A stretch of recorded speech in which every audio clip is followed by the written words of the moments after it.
Oh, What's going on, everyone? Sean from All Things EV. Have a friend here, Aniseh Sharifi. Introduce yourself. What do you do? Who you are? okay. I'm Aniseh. I am a contributing writer at DTK Media, Dress to Kill magazine in Montreal, but I also do a lot of EV content on my own Instagram and Twitter, just pushing lots of EV stuff. Okay, we're doing two live streams here. So we've got My this one. Instagram going too. Yes. Hi, I'm Sean. All Things EV. I talk about electric cars on a YouTube channel called All Things EV, and we thought we'd give our first impressions of the all-new Porsche Taycan that they just showed off this morning to the world. It was a live stream. So, what were some of your thoughts? Okay, so this was my first reveal, and I want to talk about the presentation stuff first because it totally blew me away. Like the lighting, the way they had everything set up, and at first you didn't really know what to expect, but then once the screen went up and like the backdrop, the falls, and like the car came in, it was just like unbelievable. It really blew me away. I loved every part of that. The presentation was great. How they had it lived with like the other parts of the countries, and so yeah, that was great. And then of course the car was so fucking hot. I loved it. It was great for them to kind of go into details about the battery life and things like that, but it would really I think it'll have to come down to driving it and actually experiencing it. Yeah, that's something. So what they did was they sort of split up the experience into two different events on 2 different days. So they did a press event a week ago or a week and a half ago where they invited people to Atlanta, Georgia to do the actual test rides. Today was the reveal where they showed it off to the world. And I have to say that the car looks way better in person than it does in the photos. Oh, yeah. And I'm taking some of the photos, True. and Tesla Roddy has been posting them. I'm like, oh, okay, it's pretty good, but it looks way better in person. Yeah. Yeah, great design. Yeah. Definitely looks like a Porsche. No, Yes. no doubt about it. Would you say so? Yes, definitely. The front, yeah, it's a Porsche through and through. What did you think about the interior? It's done by a traditional automaker. I thought it was pretty refined, actually. The touch screens were extremely responsive. That's one thing that in other EVs that I've tested, they're not terribly responsive, but this one, from what I could tell, was extremely responsive. Some of the layouts, and I'll include, I got some really cool shots of how the air conditioner works. It reminds me a lot of how the Model 3 works. I don't know if you saw that or got a chance to test that out, but it's a touch screen and you can move the vents around digitally. Okay. So I'll put that in the full review that I do later on. But So it was all screens. It's Yes. all touch screens. It is busy, I think, the way they had it set up, but because it's all screens and it's all going to be digital, there's going to be some settings on there that you can maybe minimize certain things on there. And so, because some people are saying, oh, it's really busy. I think you'll be able to play around with that. Some of the settings on there, the lighting and what you're showing and what you're not showing, and taking some things out to make it like less in your face like that. But I liked it. I liked how it was so sleek, like the design, the front, like it was, tilted up. The center console was tilted up. Really cool. It sits very low, so it definitely feels like a sports car, and therefore you sort of have to sit into it. And then not as spacious, and I think that was something that a lot of people expected based on some previous video reviews that were posted online. But as a taller guy, so as a taller guy, the leg room was not as generous as maybe what I would be used to in a Model S. Headroom was also, my head was definitely touching the ceiling, and it wasn't a full sit upright because the ceiling was so low. However, on the other hand, the drag coefficient is, I think it's actually better than the Model S. The drag coefficient, as they said in the presentation, is 0.22. Wow. I want to say that the Model S is 0.24. Maybe those that are watching can add. Correct us. Yeah, exactly. They probably will. Leave it to the internet to point out all the wrong things that I say, right? I think the Model 3 is the most efficient vehicle, and that's probably at 0.22 or somewhere around there, maybe 0.23. But Overall, I think it's a very, very different car compared to the Model S. It's at a different price point, most certainly. So the price points that I got here, the MSRP for the Taycan Turbo is $150,900 US dollars, and the Turbo S, $185,000 is what that will start out at. So my understanding is that they will also come out with lower priced variants of this. These are the first two, just like what Tesla typically does when they launch the most expensive performance and most expensive versions first, and then eventually roll out less expensive ones. We got to try out the charge port. Yes, Talk about that and how that works. That was really cool. So there was two, one on each side in the front, and it was sensitive to like touch. So when you, I saw one other person was doing it where they were just like sliding their hand underneath like the sensor there, and it would slide open and then close, which was great. Looked really cool because it's a little bit different on the Tesla. Yeah, the way that the mechanism of the door worked was quite unique because the charge port door goes into the vehicle, so you don't see it when the charge port is open, and then once you touch the little sensor, it goes back, comes out of the car and goes back in and is flush. So I thought that was a really nice feature. The way that it was explained to me, because a lot of people might think that there may be some challenges in the wintertime if there's a lot of ice and stuff that gets on it, but it's a really strong motor in there. And then the other thing is, I was told that it actually vibrates to try and get the ice off. An interesting approach, you know. I wonder if they have or will add some sort of like heating coil on it to just melt off. Melt it. Yeah, melt off. Yeah. So that was really cool. Are there any other standout features that come to mind for you? Well, I really just love the interior. That was my favorite part. Aside from like obviously like, you know, it's a Porsche and it looked sexy all around. The interior was my favorite part.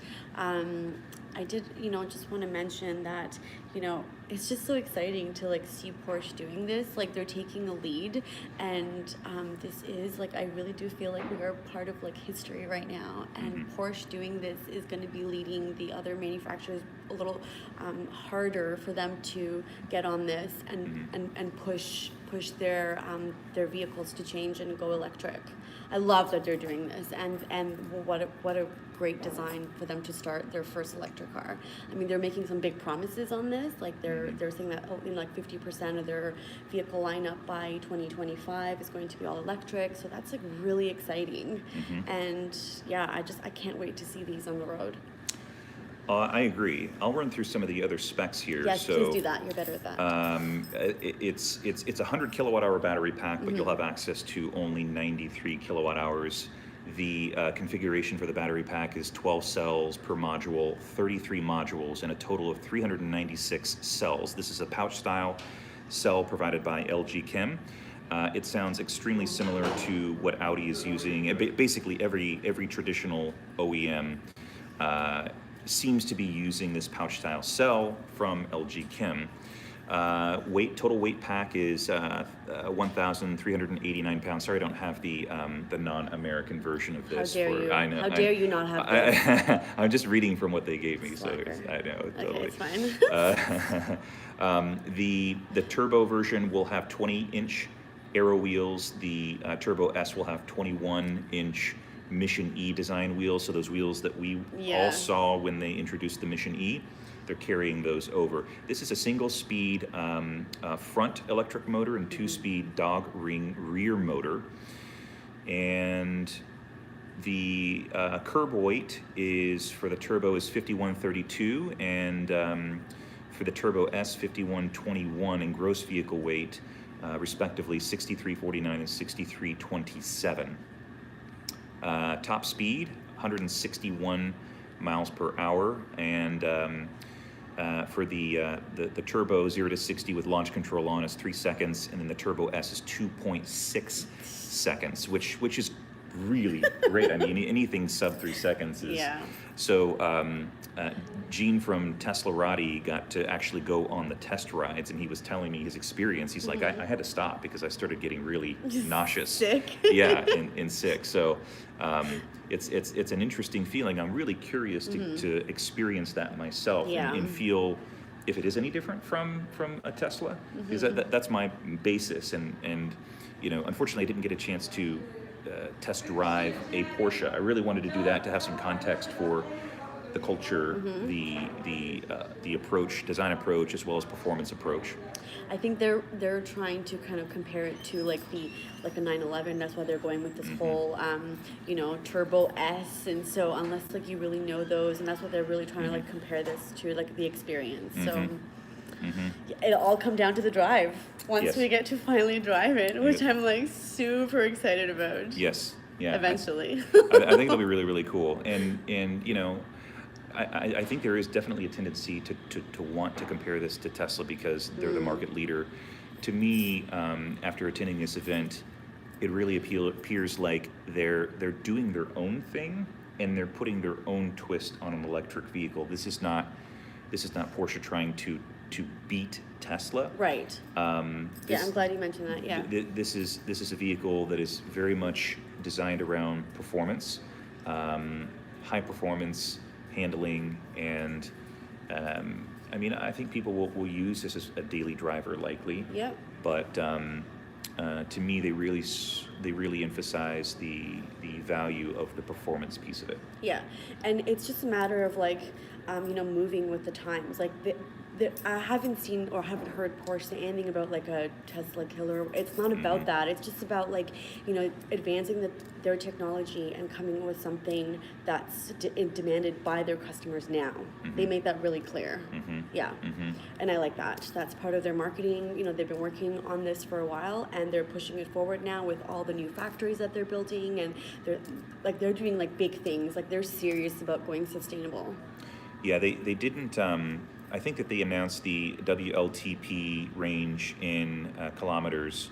They didn't do an EPA estimate. That was one thing that was missing from this is, well, what is this going to end up in terms of EPA range? So probably less than 250 miles, I would guess, if I were just to take a roundabout. Which is like what, like 420 kilometers? Yeah, actually, they gave me the kilometers. Yeah.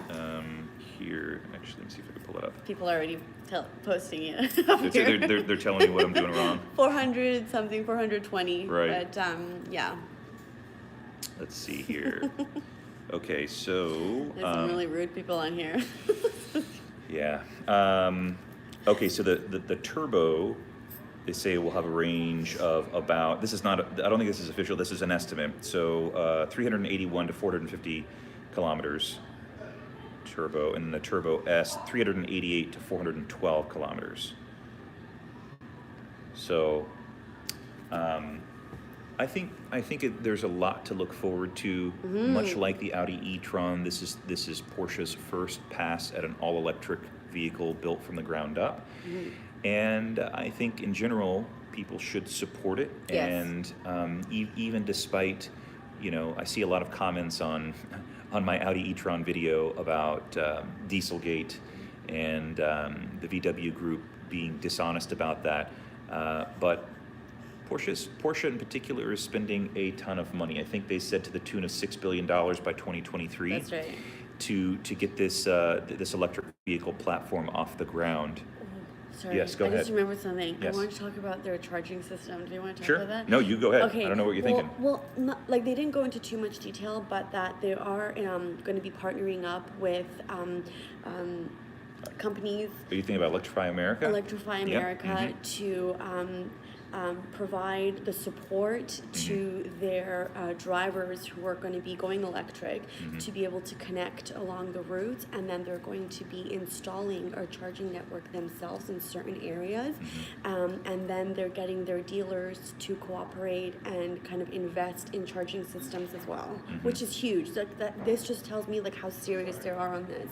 I think it makes the car instantly more versatile when you have your own charging network or a robust fast charging network, because it allows it to go from a daily driver to a road tripper, and you can take it. I mean, and that I think is one of the competitive advantages that Tesla has. You're a Model 3 owner, I'm a Model S owner, and you can literally go almost anywhere. Except for maybe the Trans-Canada thing, which they're working on, I think, right? Yeah.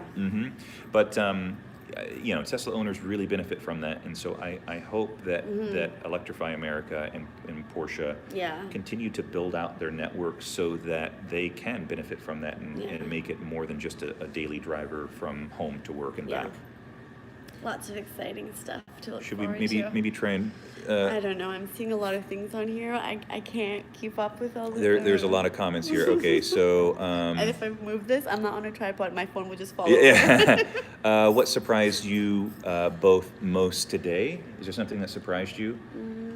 I was shocked about the headroom. The headroom was quite tight, I would say, but you know, when you look at it from the perspective of a performance vehicle, it's not like a comfort cruiser. I would guess. Surprised me was Turbo S. Oh, the name, yeah. Why? No. Yeah, it's a Okay, go on. it's old school thought, Yeah. maybe familiarity. Again, I think it's just the whole Porsche terminology and try to just compare it, make sure people know what they're getting themselves into. Mm-hmm. Yeah. Okay, so see someone says very, very pricey. I got someone who says they love their 987 Boxster. Great. I'm always looking for question marks. That's the easiest way to find. Let's see here. Okay, I'm not gonna bother. I think that's Is good. it too much? Okay, cool. Well, Sorry. thanks everyone. Appreciate you jumping on, Yeah. and hope you appreciated the insight in real time. I'm definitely going to do a summary video. I've got some good video footage Yes. of the vehicle, so look forward to that. I'm not sure when I'll be able to put that out, but hopefully as soon as possible. Anything else you want to add? No, that's it. I'm actually looking forward to your video too. I know you got some good interviews and you got lots of things. So I will definitely link you in my Instagram. But if you guys want to follow me on Instagram, Aniseh Sharifi, and on Twitter too. Awesome. All right. Thanks everyone. Talk to you Thanks. soon. Bye bye.